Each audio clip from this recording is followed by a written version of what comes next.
बीते कुछ दशकों में हम इंसानों के द्वारा की गई प्रगति सच में काबिले तारीफ है। बात चाहे एस्ट्रोनॉमी के क्षेत्र में हो या फिर किसी और क्षेत्र में, हम इंसान काफी तेज गति से तरक्की कर रहे हैं। इतिहास में यदि हम पीछे नजर डालते हैं तो हमें दिखाई पड़ता है कि जहां हम एक जगह से दूसरी जगह तक की दूरी को नापने के लिए अपने कदमों का इस्तेमाल करते थे, किंतु ये तरीका काफी जटिल था और इसमें हमें काफी अधिक परेशानियों का सामना करना पड़ता था। इसके साथ ही चलते वक्त कदमों की लंबाई एक व्यक्ति से दूसरे व्यक्ति की तुलना में कम या अधिक होती थी।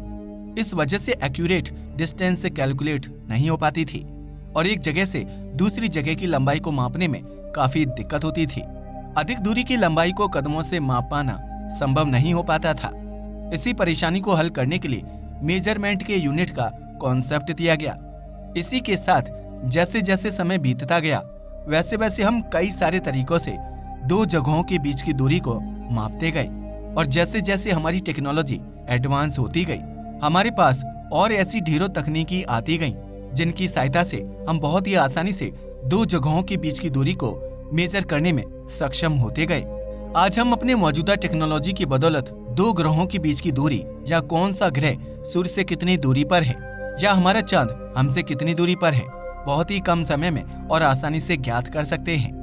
यहाँ तक कि आज हम इतने एडवांस हो चुके हैं कि अपने आसपास किसी भी ग्रह का डायमीटर और सरकमफ्रेंस यानी कि परिधि या भी हमसे कितनी दूरी पर स्थित है या वह ग्रह जिस पथ पर सूर्य का चक्कर लगा रहा है उस पथ की लंबाई कितनी है, जैसे इसे हम बहुत ही आसानी से और कम समय में निकाल सकते हैं। ऐसा हम अपने सोलर सिस्टम के प्लैनेट के साथ ही नहीं बल्कि हम अपने सोलर सिस्टम के बाहर स्थित एक्सोप्लैनेट के भी डायमीटर और सरकमफ्रेंस को भी आसानी से माप सकते हैं। आज हमारी टेक्नोलॉजी इतने तक भी सीमित नहीं है, हम इससे भी कहीं अधिक और बड़ी दूरी को माप सकने में सक्षम हैं। आज हम अपनी करंट टेक्नोलॉजी की मदद से अपने पूरे ज्ञात ब्रह्मांड के सरकमफ्रेंस तक को माप सकने में सक्षम हैं।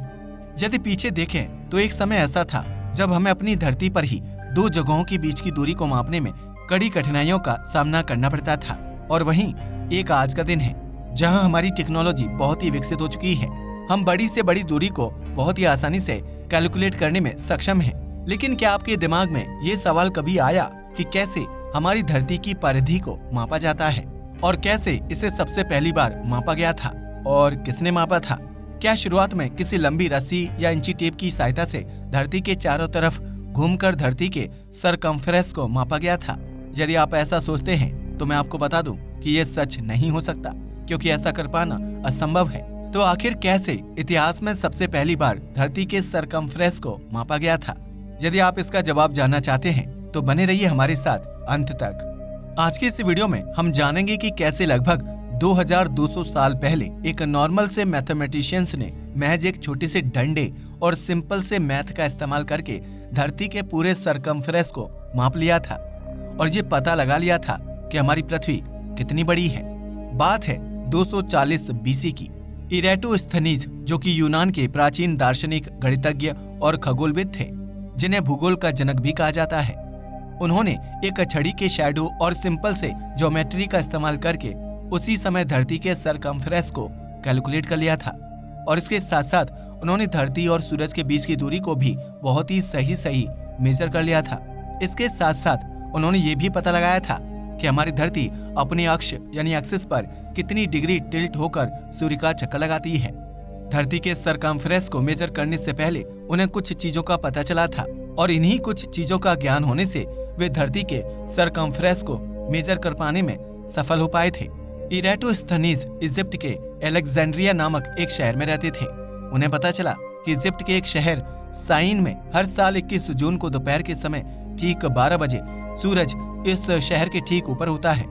अब क्योंकि सूरज इसके ठीक ऊपर होता था, इसी वजह से इस दिन 12 बजे सूरज की किरणें इस शहर पर परपेंडिकुलर यानी कि सीधी गिरती थीं और सूरज की किरणें परपेंडिकुलर गिरने के कारण उस शहर में मौजूद वर्टिकल चीजों का शैडो नहीं बनता था। मतलब कि इस शहर में आप 21 जून को दोपहर के 12 बजे किसी डंडे को ऊपर खड़ा करते हो तो उस डंडे के अगल बगल में शैडो नहीं बनेगा, और उन्हें ये बात पहले से ही पता थी कि साइन में 21 जून को दोपहर के समय 12 बजे वर्टिकल ऑब्जेक्ट का छाया नहीं बनता है।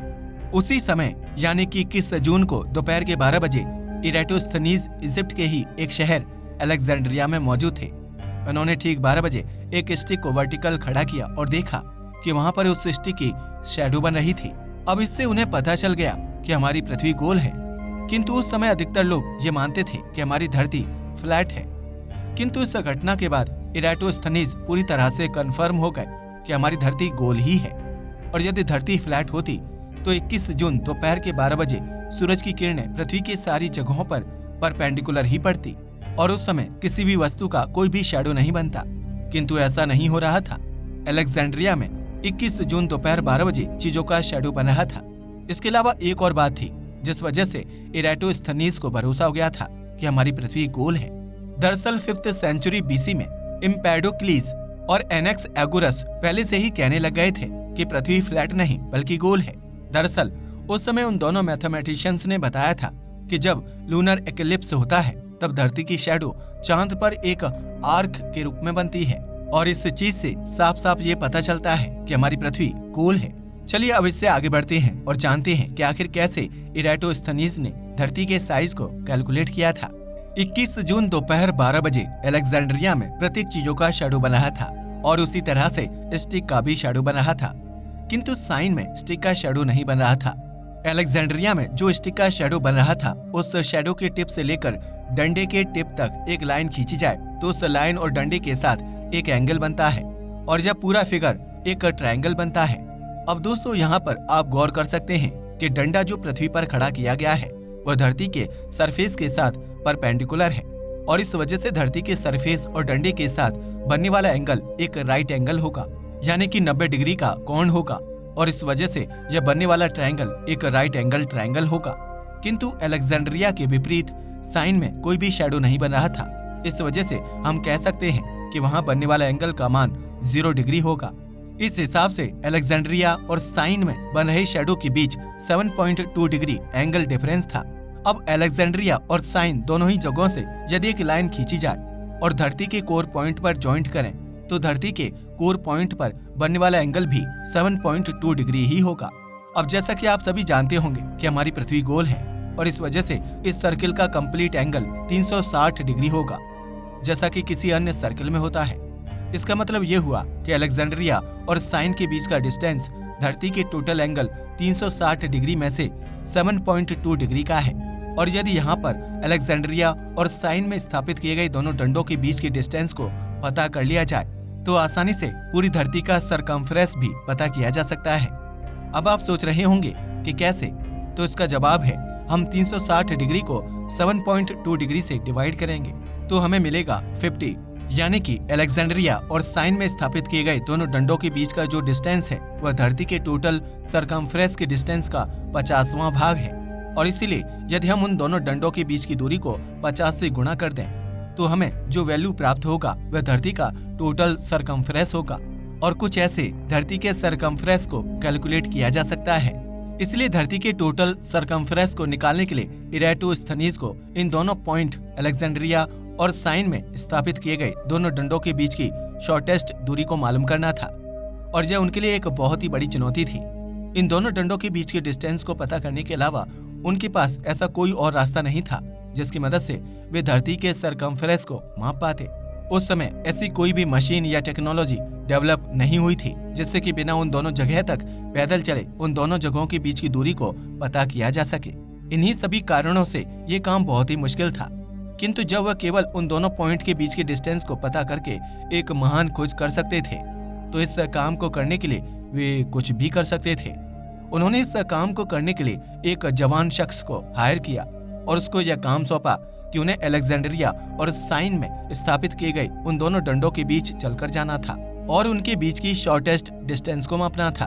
दोस्तों यहाँ पर ध्यान देने वाली बात यह है कि इरेटोस्थनीज को उन दोनों डंडों के बीच का शॉर्टेस्ट डिस्टेंस चाहिए था, क्योंकि यदि वह टेढ़े मेढ़े रास्ते से जाते तो इस कंडीशन में उनके द्वारा मापा गया उन दोनों डंडों के बीच का डिस्टेंस अधिक आता, और ऐसा होने से उनके द्वारा कैलकुलेट किया गया पृथ्वी के सरकमफ्रेंस का मान गलत हो जाता और इससे उनके द्वारा की गई मेहनत पर पानी फिर जाता। इन सभी बातों को ध्यान में रखते हुए कड़ी मशक्कत करने के बाद उन्हें इन दोनों पॉइंट के बीच की दूरी का पता लग ही गया।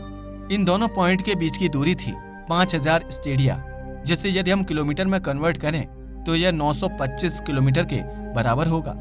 दोस्तों, जैसा कि मैं आपको पहले ही बता चुका हूं कि इन दोनों पॉइंट के बीच की दूरी धरती के टोटल सरकमफ्रेंस का 1/50 है। तो यदि हम 925 किलोमीटर को 50 से गुणा कर दें तो हमारे पास जो वैल्यू निकल कर आएगी वह धरती के टोटल सरकमफ्रेंस के बराबर होगी। इन दोनों को गुना करने से जो वैल्यू आती है वो है 46,250 किलोमीटर और मॉडर्न समय के अनुसार धरती के सरकमफ्रेंस का जो वैल्यू है वो है 40,075 किलोमीटर। यानी कि इराटोस्थनीज के द्वारा धरती के सरकमफ्रेंस का जो वैल्यू निकाला गया था वह वैल्यू एक्चुअल वैल्यू से लगभग 6,500 किलोमीटर अधिक था। और इस वैल्यू को यदि देखा जाए तो इसमें हमें लगभग 10% एरर देखने को मिलता है। लेकिन यहाँ पर सोचने वाली बात यह है कि आज से लगभग 2200 साल पहले, जिस समय ना तो कोई एडवांस टेक्नोलॉजी थी और न ही हमारे पास ऐसी कोई मशीन थी जिसकी मदद से धरती के सरकमफ्रेंस को मापा जा सकता था, किंतु बावजूद इसके एक स्टिक की शैडो से धरती के सरकमफ्रेंस को कैलकुलेट कर पाना छोटी बात नहीं थी। यह उनके लिए एक महान खोज थी और इराटोस्थनीज के कारण इतने समय पूर्व ही लोगों को धरती के सरकमफ्रेंस का एक रफ आइडिया तो मिल ही गया था। किंतु अब यहाँ पर सवाल ये आता है कि उनके कैलकुलेशन में क्या गलती हो गई और क्यों वे धरती के एग्जैक्ट सरकमफ्रेंस को कैलकुलेट नहीं कर पाए। उनके द्वारा कैलकुलेट किए गए धरती के सरकमफ्रेंस में वह एरर क्यों था। इस एरर के पीछे मेजर रूप से 2 कारण बताए जाते हैं, जिसमें से सबसे पहला कारण था कि इराटोस्थनीज अलेक्जेंड्रिया और साइन में स्थापित किए गए दोनों डंडों के बीच की शॉर्टेस्ट डिस्टेंस को एग्जैक्ट पता नहीं कर पाए थे और ऐसा कर पाना लगभग नामुमकिन ही है, क्योंकि एक इंसान एक जगह से दूसरी जगह जिसकी दूरी लगभग 900 किलोमीटर से भी अधिक हो, उतनी अधिक दूरी तक एक सीधी रेखा में जाए, ये तो पॉसिबल हो ही नहीं सकता। तो इस वजह से ये कहा जा सकता है कि उन दोनों पॉइंट के बीच का जो डिस्टेंस कैलकुलेट किया गया था वह एक्यूरेट नहीं था और इसी कारण से धरती का सरकमफ्रेंस भी एग्जैक्ट नहीं आ पाया। और इस एरर का दूसरा कारण है कि इराटोस्थनीज ने 360 डिग्री यही सोच कर लिया था कि धरती पूरी तरह से गोल है। लेकिन यदि आप धरती के स्ट्रक्चर के बारे में थोड़ी सी भी जानकारी रखते हैं तो आपको ये पता होगा कि धरती पूरी तरह से गोल नहीं है और ये भी एक प्रमुख कारण है कि जिस वजह से उनके द्वारा कैलकुलेट किए गए सरकमफ्रेंस के वैल्यू में गड़बड़ी हुई। किंतु चाहे जो भी हो, एक बात तो आपको माननी ही पड़ेगी कि इराटोस्थनीज ने धरती के सरकमफ्रेंस को कैलकुलेट करने के लिए बहुत ही मेहनत और मशक्कत की थी और अपने द्वारा किए गए अत्यंत कठिन परिश्रम और तीव्र बुद्धि के कारण ही महज एक डंडे की सहायता से धरती के सरकमफ्रेंस को कैलकुलेट कर दिया और पूरा विज्ञान जगत उनके इस महान योगदान को कभी नहीं भुला पाएगा। आज के लिए बस इतना ही। वीडियो पसंद आया हो तो इसे लाइक और शेयर करें। धन्यवाद।